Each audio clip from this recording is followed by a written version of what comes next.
안녕하세요. 안충신 목사입니다.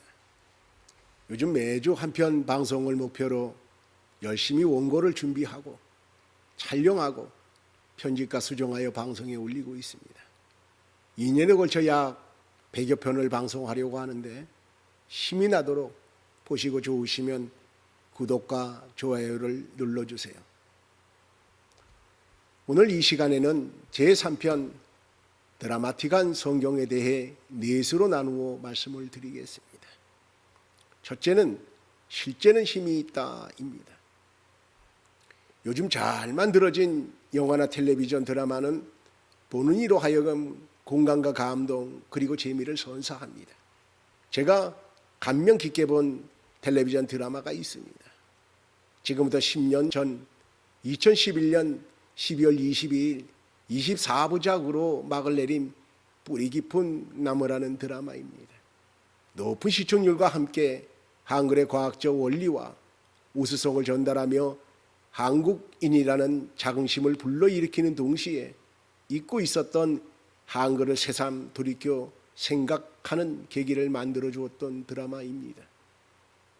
이 드라마를 만든 장태효 PD는 뿌리 깊은 나무는 팩션으로 만들어졌다며 모든 게 허구인 이야기보다는 사실의 바탕을 둔 스토리가 힘이 있다라고 하였습니다.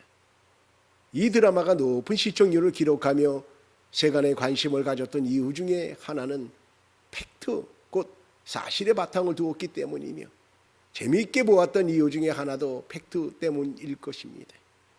실제와 허구의 차이는 하늘과 땅의 차이입니다.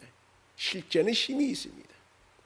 드라마이든 영화이든 소설이든지 어떤 장르의 모든 이야기라도 실제라면 힘이 있습니다. 성경의 위대함이 어디에 있는가요? 그 힘의 원천이 어디에 있는가요? 전 세계 12억 그리스도인들이 성경을 붙들고 의지하고 그 말씀에 생명을 얻고 있는 이유는 실제이기 때문입니다. 하나님이 실제요, 예수님도 실제요, 성령님도 실제요. 성경의 모든 말씀이 실제입니다. 그래서 파워가 있습니다. 또한 재미가 있습니다. 성경의 가장 큰 매력은 실제라는 데 있습니다. 그러므로 성경의 모든 말씀을 믿어야 합니다. 성경의 아담을 흙으로부터 지었다고 말씀하시면 그대로 믿어야 합니다.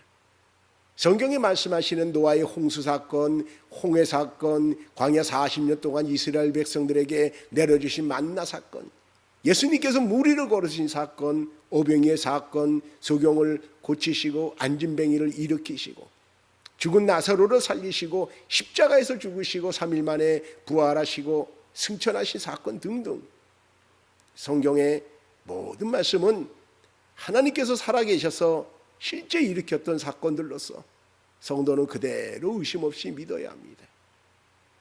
의심 없는 순전한 믿음으로 긍정적인 마음을 가지고 긍정의 눈으로 성경을 보아야 합니다.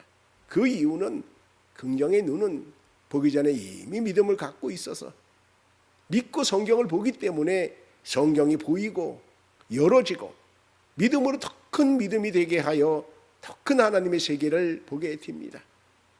그렇지만 부정의 눈은 보기 전에 이미 의심부터 하고 있기에 마음이 닫히고 눈이 닫히고 귀가 닫혀 성경이 보이지 않게 됩니다.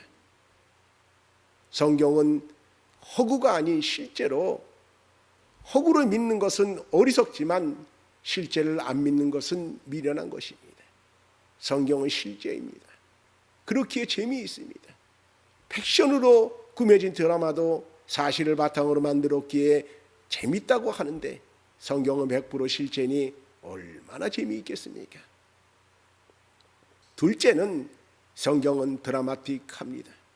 성경은 하나님께서 인간을 사랑하셔서 독생자 예수를 내어주면서 우리를 구원하신 구속사의 이야기입니다.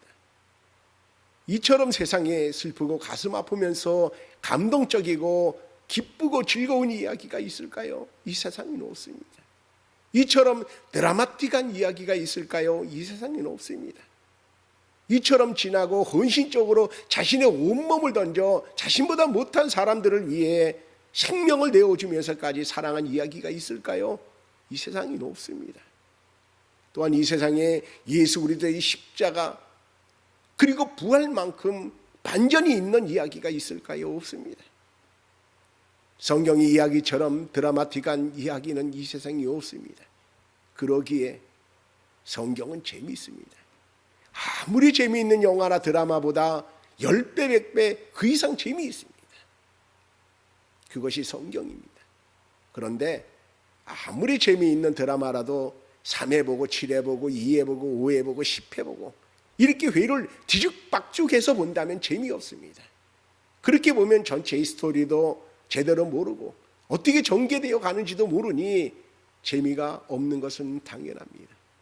서두에 말씀드린 드라마 물 깊은 나무 이야기를 다시 하겠습니다. 당시 소문이 자자해서 12회 방영분부터 보았는데 한 회분만 보아서는 어떤 내용인지를 잘 모르겠는 거예요. 지난 방송을 재방송하는데 여전히 모르겠어요. 채널을 돌리다가 다른 곳에서 좀 더 지난 방송을 하기에 보았습니다. 그리고 그 주에 본 방송을 보았는데 오히려 혼선이 빚어져서 뭐가 뭔지 도통 모르겠는 거예요. 재미는 있는 것 같은데 어떻게 된 이야기인지 도저히 스토리 전개가 되지를 않아서 1회부터 12회까지 케이블 방송에서 제공하는 재방영 서비스를 통해 지난해들을 모두 보고 난 후에 스토리가 이해가 되는 거예요. 셋째, 성경은 순서대로 보아야 합니다. 한낱 텔레비전 드라마도 처음부터 보지 않으면 이해가 쉽지 않은데 하물며 주전 1440년경부터 주 100년까지 무려 1500여 년 동안 기록된 성경 66권을 처음부터 순서대로 보질 않으면서 성경을 이해하겠다는 것은 무리라 생각합니다. 우리들의 성경엔 역사적 배경의 순서대로 안 돼 있는 것이 있습니다. 바로 구약 성경에서 선지서의 경우와 시가서와 신약 성경에서 서신서의 경우가 그렇습니다. 지난 1편 성경 목차 형성의 비밀에서 우리들의 성경은 장르별 분류에 따른 목차로 모세오경, 역사서, 시가서, 선지서로 되어 있다고 말씀드렸습니다. 여기서 선지서를 주목해 보겠습니다. 이사야서부터 말라기서까지 17권이 선지서입니다. 이 선지서를 특징별 분류에 따라 대선지서와 소선지서로 구분하여 책의 분량에 따라 많이 쓴 것을 대선지서로 적게 쓴 것을 소선지서로 분류해서 배치해 놓은 겁니다. 이 특징별 분류는 신약 성경의 서신서에서도 동일합니다. 바울이 13편의 서신서를 기록하였다고 서신서의 앞부분에 두었고 그 외의 서신서를 공동서신으로 분류해서 그 뒤에 배치한 것입니다. 공동서신에서도 히브리서의 경우 역시 책의 분량이 많아 공동서신의 앞부분에 둔 것입니다. 구약 성경에서 소선지서로 분류된 호세아의 경우도 마찬가지입니다. 이러한 특징별 분류에 따라 성경을 보는 것도 중요합니다. 그러나 이 특징별 분류는 역사적 배경의 순서를 뒤죽박죽해 놓았습니다. 성경을 관통하려면 역사적 배경의 순서를 따라가면서 성경의 맥을 잡아야 하는데 이 특징별 분류가 성경의 맥을 끊어놓고 있습니다. 성경의 맥이란 혈관으로 비교하면 이해가 쉽습니다.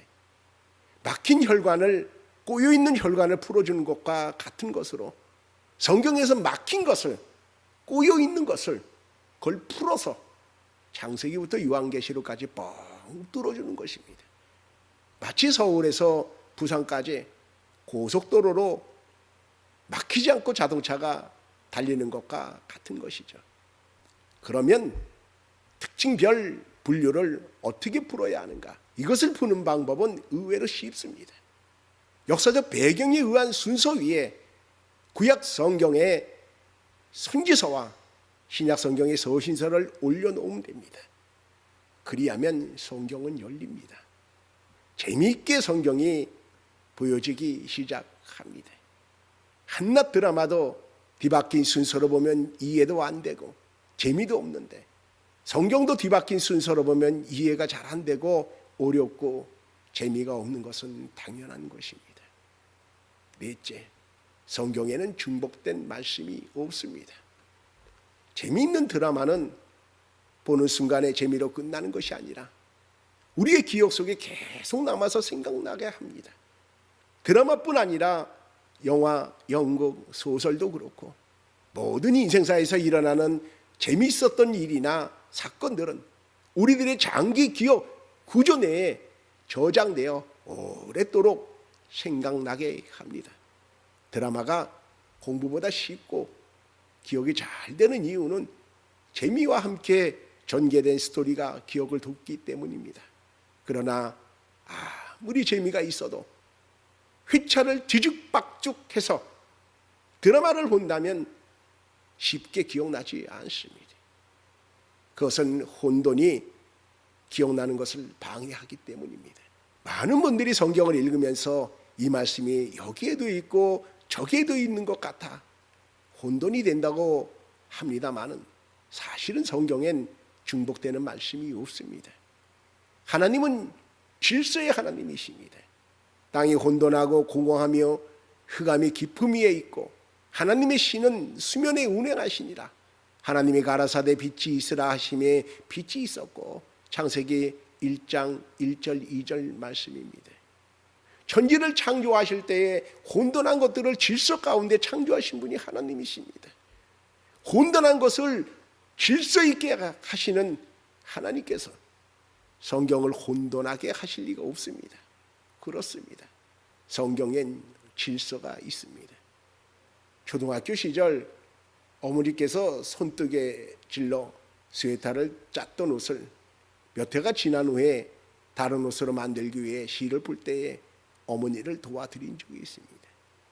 그때 저는 스웨터 양쪽 끝을 팽팽히 잡고만 있었는데 어머니께서 한 올을 풀어 잡아 당기시는데 놀랍게도 엉켜있던 스웨터의 털실이 술술 풀려나가는데 참으로 신기하고 놀라웠습니다. 스웨터가 한 올의 털실로 짜여 있듯이 성경은 삼위일체 한 분 하나님께서 역사하셔서 택하신 사람들을 통하여 처음부터 끝까지 면밀히 주도하시고 개입하셔서 창세기부터 계시록까지 기록하게 한 것입니다.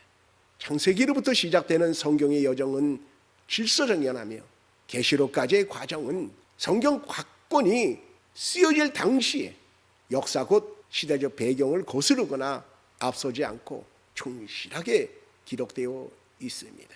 그렇기에 역사적 배경에 의한 순서로 성경을 본다면 스토리가 끊이지 않고 전개되어 파노라마처럼 쫙 펼쳐집니다. 그리고 전개된 스토리로 인해 성경 말씀이 쉽게 기억납니다.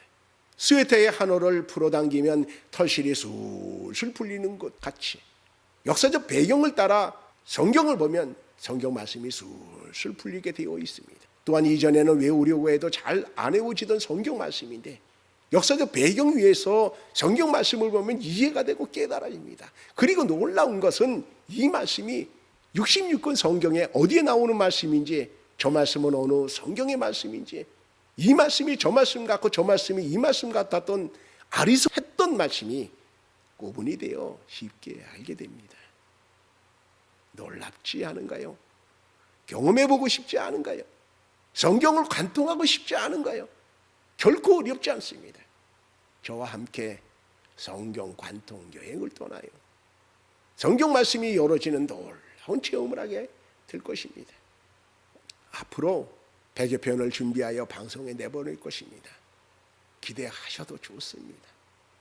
다음 시간에 제4편 역사서 위에 선지서를 올려놓으라를 보시면 오늘 말씀을 드린 내용에 대해서 많은 이해가 있을 것입니다.